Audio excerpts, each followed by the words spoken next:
গত এক বছরে রাজধানীর বিভিন্ন কবরস্থান ও শ্মশানে ৬৪৩টি বেওয়ারিশ লাশ দাফন ও সৎকার করা হয়েছে। এর মধ্যে রায়ের বাজারে ৪৬১ জন এবং জুরাইন কবরস্থানে ১৭৫ জনের মরদেহ দাফন করা হয়। অন্যদিকে পোস্তগোলা শ্মশানে সনাতন ধর্মের ৭ জনের লাশ দাহ করা হয়েছে। সেই হিসেবে প্রতি মাসে প্রায় ৫৪ অজ্ঞাত পরিচয় ব্যক্তির বেওয়ারিশ লাশ দাফন করা হয়েছে।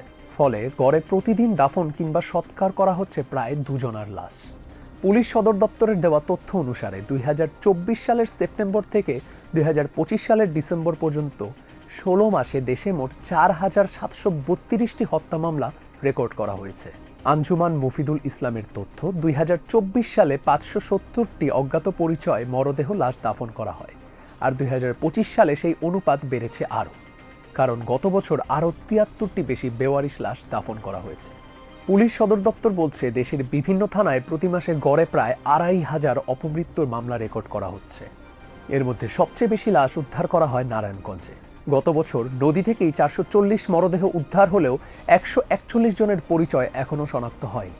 ২০২৫ সালে আঞ্জুমান মুফিদুল ইসলামের মাসিক পরিসংখ্যান অনুযায়ী গত বছরের জানুয়ারিতে ৫১ জন, ফেব্রুয়ারিতে ৪৪ জন, মার্চে ৫৭ জন, এপ্রিলে ২৯ জন, মে মাসে ৫৩, জুনে ৬০, জুলাইয়ে ৭০, আগস্টে ৪৫, সেপ্টেম্বরে ৫৯, অক্টোবরে ৭২, নভেম্বরে ৬৯ এবং ডিসেম্বরে ৩৪ জনের লাশ দাফন করা হয়।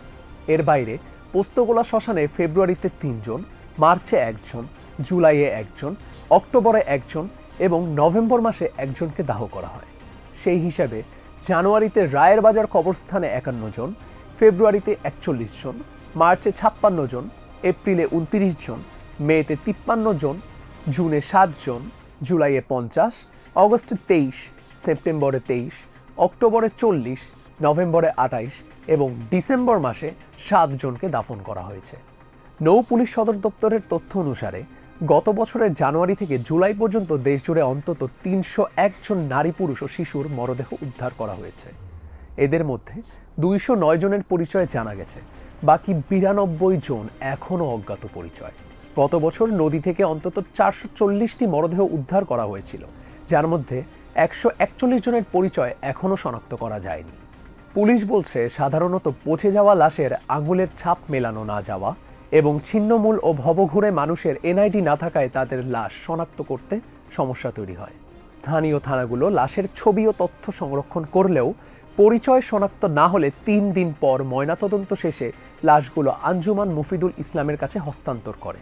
এভাবেই পরিবার পরিজনের চোখে নিরুদ্দেশ হয়ে থাকা বহু মানুষের মরদেহ অন্তিম বিদায় হচ্ছে অনাদরে, অবহেলায়। তারা হারিয়ে যাচ্ছে নিঃশব্দে, চুপিসারে।